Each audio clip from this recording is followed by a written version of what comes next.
Sorry, we may not be aware of the procedures and maybe the protocols of the house. But last time you seated, somebody accused us of being corrupt and made such a statement. So before you proceed, you must withdraw or substantiate. You are who? Yes. Chair, yes. Allow me to say this, that this is a new meeting. We are all here. If there's anything that is going to be done out of this meeting, in case someone's such thing arose, that is when we can discuss that. But for now, Chair, if we go that direction, we are starting a lot of things. So can you allow the meeting to start? I was just checking whether they have the document that the governor is reading, because they are very different parties. So, thank you. Let me, for your information, when we had that meeting, I ruled that we cannot continue unless you people are here. So, yes, so we are coming to that also. So our question was, do you have a copy of that document? Yes. Very good. If you have it, then there's no problem. Like I said earlier, we want to have harmony, with discussion, which is going to help the people of Meru. Otherwise, we don't have any interest. Our job, this committee, we don't deal with employment. What we deal with is cohesion. We want you people, please, let's listen to one another. So don't worry about what you say. We ruled, I even told them we cannot continue that way unless you people are here, and today you guys are here, so we'll sort out that matter. Thank you very much. Proceed, Madam. Thank you, Chair. And because everyone has this copy, I'm going to go through it. You can also delegate if you want to. You are free to do so. Please. Summary of my first page of the booklet. The third National Wage Bill Conference on 2024 made it mandatory for the county governments to lower their wage bill to that 5% or below by 2028 as required by the Public Finance Management PFM Act. Currently, Meru County wage bill stands at 48%, way above the legal limit of that 5%. Madam, I have 43%. Yes. 43%. 43? Yes. Okay. This notwithstanding, the Meru County Assembly allocated an addition of 205 million in the 2024-2025 budget, which is supposed to absorb the never-ending annual salary deficit, hence leaving deficit balance of approximately 18 million, which may further escalate due to the contagious introduction of new upward adjustment of statutory contributions. When the controller of budget COB noted this development, she queried the same, citing the conference resolutions and the PFM Act. So did the Auditor General. But the County Public Service Board can hear none of this. It has continued to insist through letters that have no courtesy to the County Secretary that it will make recruitment regardless of the resolutions and the Act. But if we were to employ, there is no budget. Our current budget of staff enrollment, inclusive of the additional 205 million, is still operating in a deficit of approximately 18 million. Due to the failed public finance bill of 2024, removal of fuel levy funds from counties allocation and the change of some resources allocation from development to the current expenditure, our budget of financial year 2024-2025 may not meet the mandatory threshold of at least 30% development budget. Consequently, the executive wonders where we shall get funding to pay salaries for this extra staff if recruited, yet we are operating on a negative figure. This confusion is the reason the Meru County Executive made a request to this honorable committee seeking intervention. I will ask Dr. Yachemka to read for us about, to elaborate the wage bill issue and also the County Assembly and control of budget issues. Can you kindly move closer to your mic, please? Thank you, Chair. Proceed, County Secretary. Thank you. This is just an elaboration of what Her Excellency has just read. The theme of the National Wage Bill Conference held on 13th of to 17 April 2024 was towards 35%. That was the theme. This conference made it mandatory for the county and national governments to lower their wage bills to 35% or below by 2028 as required by the PFM Act and also shown on page 71 of this report. Any county that will not have attained 35% of the same will not receive critical funding from the national government. That was the resolution. About the county's county assembly, despite this issue of the wage bill being brought at 5%, Meru County Assembly forcibly allocated an additional 2.5 million on staff emolument in the financial year 2024-25 budget. This was despite their earlier letter to the executive, as can be said on page 58, that required the latter to urgently draw policies for stopping any further employment in order to reduce the wage bill to the required limit of 5%. This budget by the Assembly is quoted by the County Public Service Board in their letter to the County Secretary on page 18 as the reason they must employ. But there is no such a budget in the financial year 2024-25. The current allocation of 5 billion and 77 million for staff emolument will still have a deficit of approximately 18 million in paying the current wage bill. The control of budget noted this development, and she strongly advised against the same. This objection is found in her interaction with the executive, as can be seen on pages 21, 24, 40, 43, 47, 49, 53 of this report, refusing this hiking of the wage bill. Further, the Auditor General has consistently been raising audit queries in every financial year regarding this county's failure to reduce the same as per the law, and the letter from the Auditor General is on page 23B. The County Public Service Board has continued to insist through letters that have got no courtesy to my office that they must make recruitment after all. On page 14 of this report, for instance, the County Public Service Board is rubbishing the Wage Bill Conference and the PFM Act, warning the County Secretary not to address them again on this matter because they must employ anyway. On page 18, the County Public Service Board reiterates that it will recruit new workers come what may. On page 78, the County Public Service Board asserts that it will employ anyway even if there's against it. But if we were to employ, or assuming perhaps we were to employ, there is no budget for this. A look at the 2025 budget was made by the County Assembly of Meru shows that it was reduced by approximately 300 million. We had expected to receive a share out of the additional allocation of counties that was earmarked for 20 billion that was to be shared by all counties in Kenya. When the finance bill was dropped, counties managed to share only 7 billion instead of the expected 20 billion.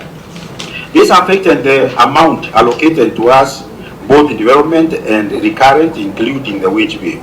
Other factors that have contributed to reducing the budget include increased and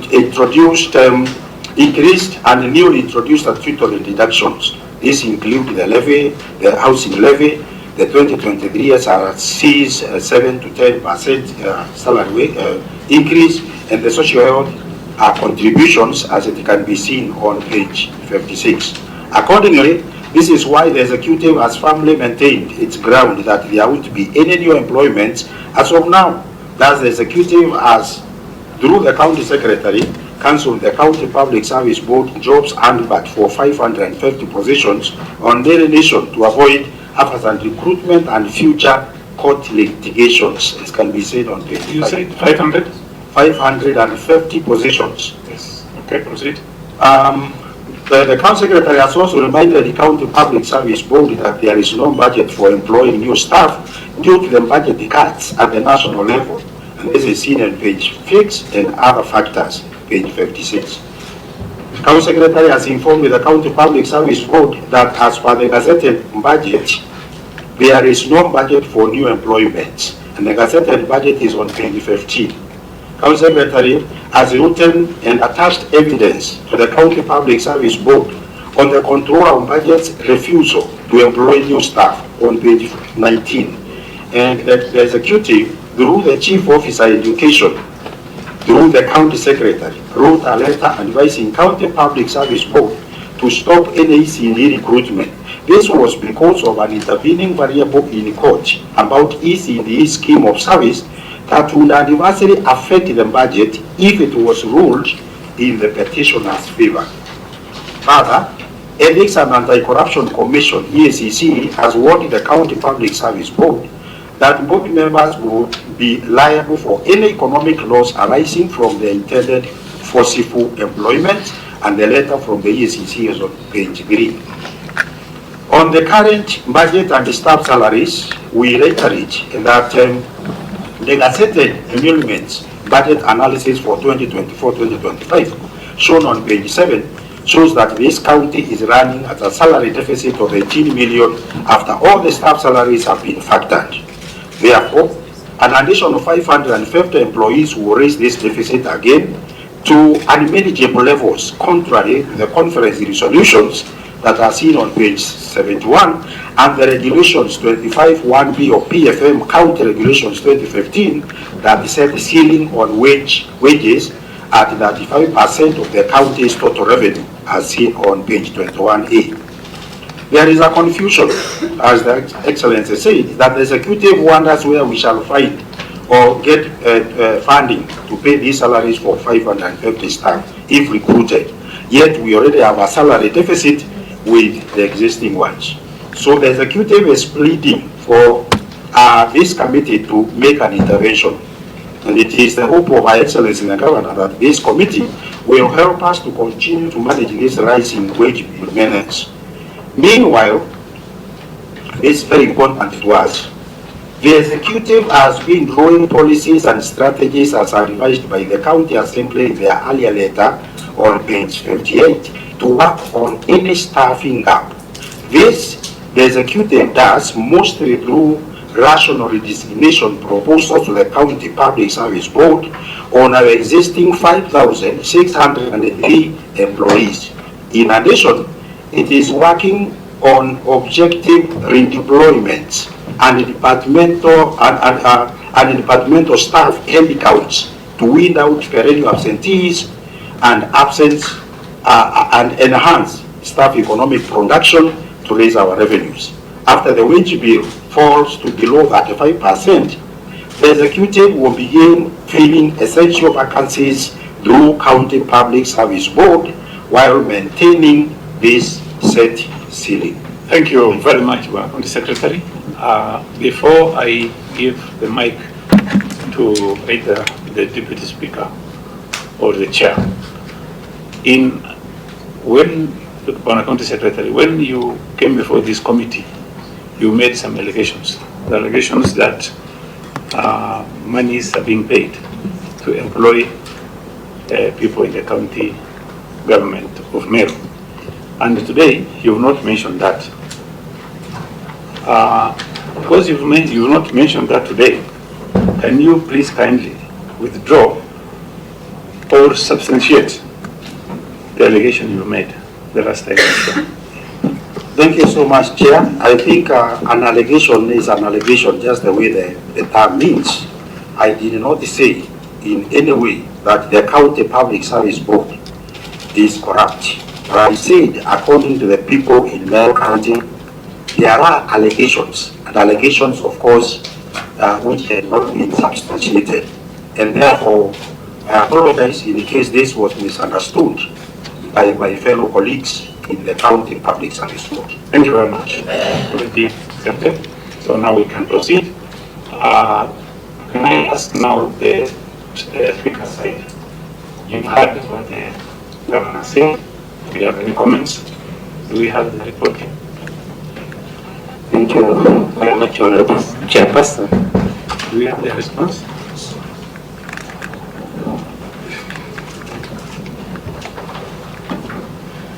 Thank you. Thank you, Clerk, for that. Honorable Chairperson, we have our response in accordance to a letter we received from this Honorable Committee But before I go through this letter, I would wish to bring up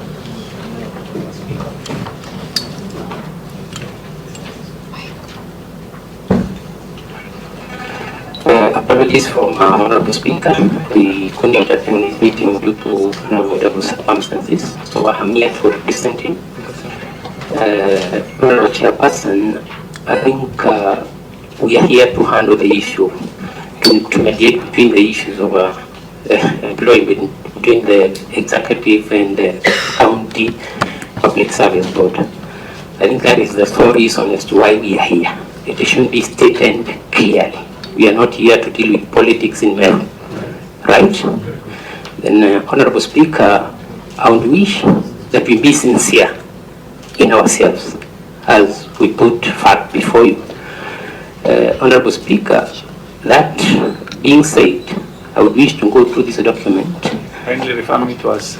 Yes, Chair. it is, dear Chair. It is a document, it is response to requests made by the committee. I'll go through it, then I'll give out this mic to our clerk through the legal department. Who will take us through the document that we have. So the letter is dated on the 24th January 2025. Do you have a member of your board here, or any member of the board? Normally, the speaker is supposed to be the chair. You cannot represent him as chair. Do we have any board member here? Yeah, the clerk is part of the board. Clerk, yes, I think we can. We will ask you questions also. So, if you can help him. So, thank you. So thank you. The letter is dated on the 24th January 2025. Referenced CAM stroke ITC stroke 001 stroke volume 1. Sorry, Chair, which page? Yeah, which page? So I'm requesting I go through this letter. It's a response. You are referring to your letter, to your response. Document we have? It is a letter we have. It was cited in the document to be brief and short and precise. Reference, request for information. So we acknowledge the recipient of your letter. Excuse me, one moment, because we don't have that copy, and we would request that copies are being made, so we can skip your response. We can go to the county service board. Yes, okay, Chair. We wait for the copies. One Chair, kindly, or the CEO, kindly proceed.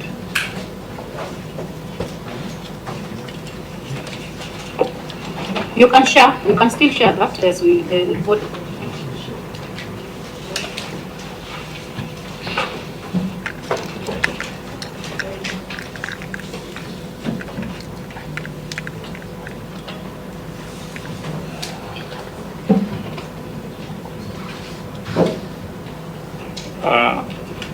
Chair can so. Chair, Senator Chimera wants to say something online. Senator Chimera, you want to say something? Senator Chimera? Umetoka. Okay.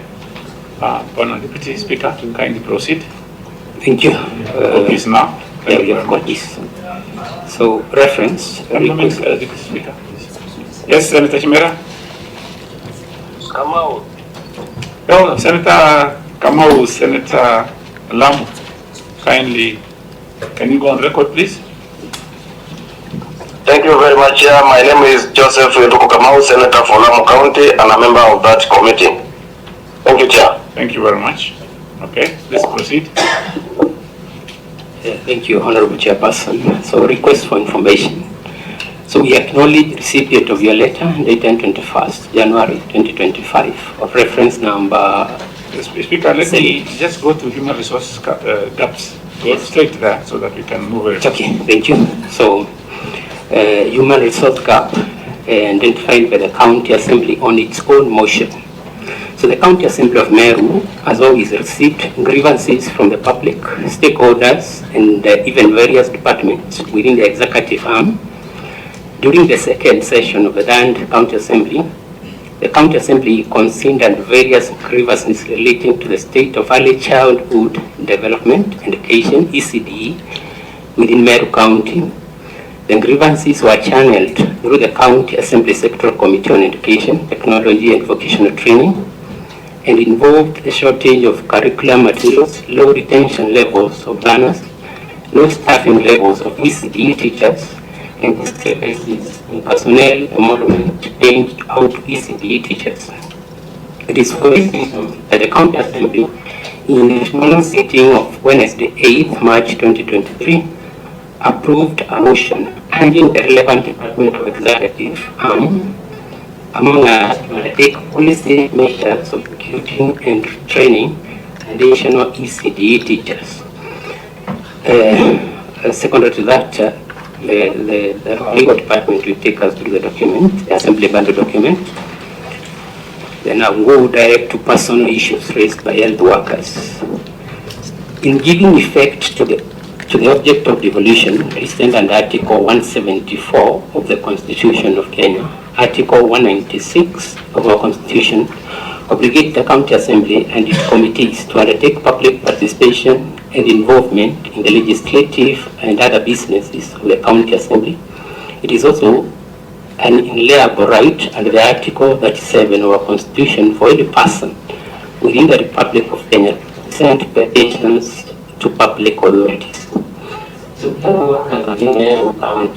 the respective labor union have always decried various issues such as inadequate medical supplies, equipment, inadequate workers across the various health facilities across Meru, and promotion of health workers, among others.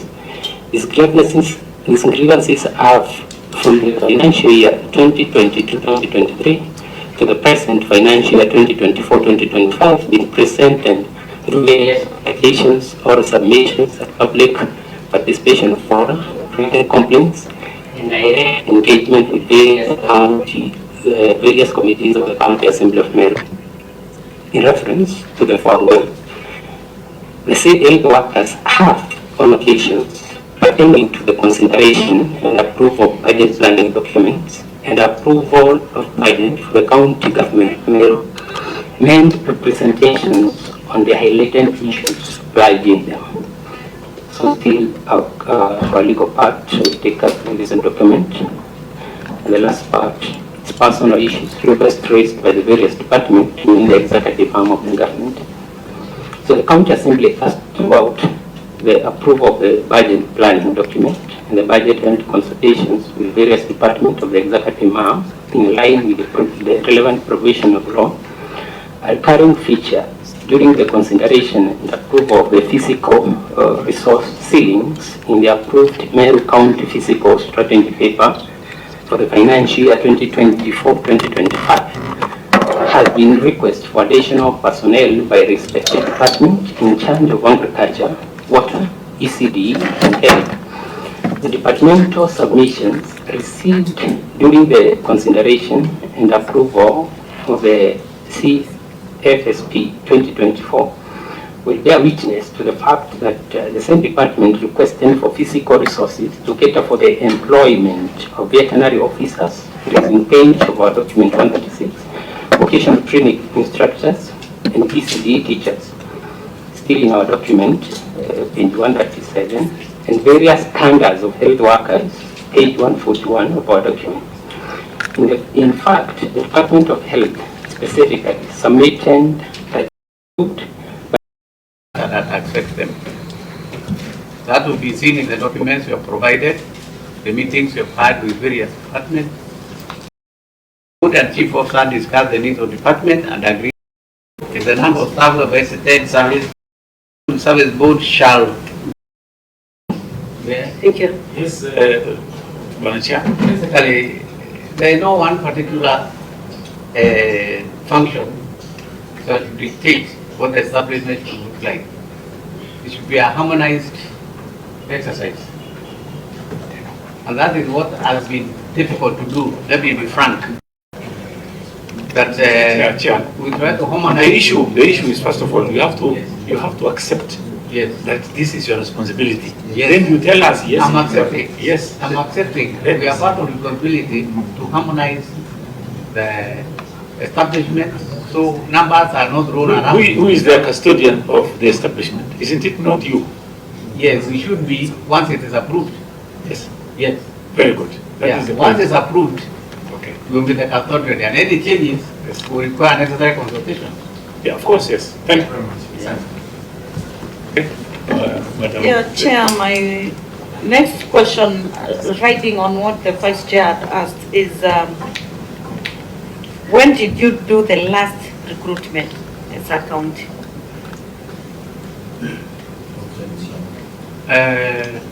We did ECD teacher.